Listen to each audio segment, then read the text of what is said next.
क्या आप जानते हैं कि दुनिया भर के बच्चे एक खफिया जबान बोलते हैं? ये कोई आम जबान नहीं बल्कि खेल की जबान है। जब अमरीकी बच्चे रेड लाइट ग्रीन लाइट खेलते हैं तो जापान में यही खेल दारुमासान कहलाता है। लेकिन यहाँ हैरत की बात यह है कि बच्चे फौरी तौर पर समझ जाते हैं कि ये वही खेल है। हर बराज़म में हाप सिकाच के मुख्तलिफ नमूने हैं। रस्सी कूदने के गीत हर मुल्क में मुख्तलिफ हैं, लेकिन उनकी धन वैसी ही रहती है।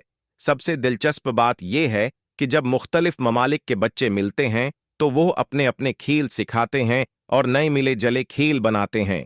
बच्चे कुदरती तौर पर सकाफती सफ़ीर बन जाते हैं।